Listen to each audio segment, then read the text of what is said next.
Hello students, welcome back to our channel. तो आज की वीडियो हम लोग बात करेंगे रजिस्टर्स इन पैरेलल के बारे में। तो लास्ट वीडियो में आप लोगों ने रजिस्टर्स इन सीरीज़ के बारे में देख लिया था। तो अब इस वीडियो में हम लोग बात करेंगे कि रजिस्टर्स इन पैरेलल यानी कि जब भी रजिस्टेंसेस हमारे पैरेलल सीरीज में जोड़े जाएँ तो उनको किस तरीके से ऐड करते हैं। तो यहाँ पे आप लोगों ने एक फिगर में देख सकते हैं कि यहाँ पे एक बैटरी जुड़ी हुई है, इसमें यहाँ पे पॉजिटिव और नेगेटिव एंड्स दिए गए हैं। यहाँ पे एक की है। तो यहाँ पे आप लोग बताइए कि करंट जो होता है वो पॉजिटिव एंड से नेगेटिव एंड की तरफ फ्लोट करता है। तो यहाँ पे करंट पॉजिटिव एंड से निकला है यहाँ पे, तो ये नेगेटिव एंड की तरफ जा सकता है। अब यहाँ पे जो सर्किट हमने बनाया है इसमें जो रेजिस्टेंसेस हैं वो हमारे पैरेलल में ही हैं।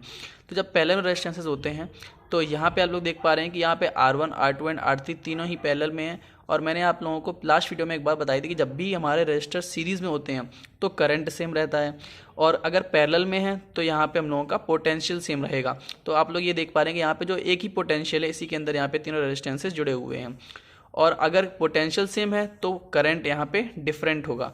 यहाँ से मैंने ट्रिक भी बताई थी आप लोगों को कि अगर सीरीज़ है तो सीरीज़ में आप लोग एस आई करके याद रखिएगा, क्योंकि S for series and I for current, यानी कि सीरीज़ में करंट सेम रहता है और पैरेलल में पोटेंशियल डिफरेंस सेम रहता है। तो यहाँ पे आप लोग देख पा रहे हैं कि लिखा हुआ है N applied potential difference V produces current I1 in R1, I2 in R2 and I3 in R3। इसका मतलब है कि जो यहाँ पे R1 रेजिस्टेंस दिया गया है तो उसके लिए I1 करंट फ्लो हो रहा है, R2 में I2 एंड R3 में I3।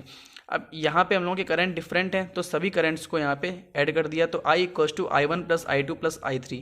और ऐसे ही सीरीज़ वाले में V equals to V1 plus V2 plus V3 करते थे। तो जो डिफरेंट रहता है बस उसी को ऐड करते हैं। तो यहाँ पे ओम्स लॉ के द्वारा आप लोगों को पता होगा कि I equals to V upon R1 होता है, तो I2 एंड I3 तीनों की वैल्यूज हम लोग यहाँ पे निकाल सकते हैं।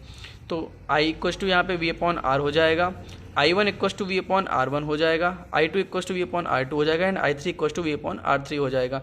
जब यहाँ पे V अपॉन R रखा, V अपॉन R यहाँ पे लिखा हुआ है, तो आप लोग देख पा रहे हैं कि तीनों में ही V कॉमन है, तो यहाँ पे हम लोग V कॉमन ले सकते हैं। जब भी हमने V कॉमन लिया यहाँ पे तो 1 upon R1 plus 1 upon R2 and plus 1 upon R3 हो गया, तो V से V कैंसिल हो जाएगा। जब V से V कैंसिल हो जाएगा तो यहाँ पे हम लोगों को ये मिल गया 1 upon R equals to 1 upon R1 plus 1 upon R2 plus 1 upon R3। इसका मतलब हम लोग ये समझ गए यहाँ पे कि जो पैरेलल सीरीज में जब यहाँ पे रेजिस्टर्स पैरेलल में जुड़े हुए होते हैं तो हम लोग रेजिस्टेंसेस को 1 अपॉन करके ऐड कर देते हैं, और जो सीरीज में होता था उसको हम लोग डायरेक्ट ऐड कर देते थे।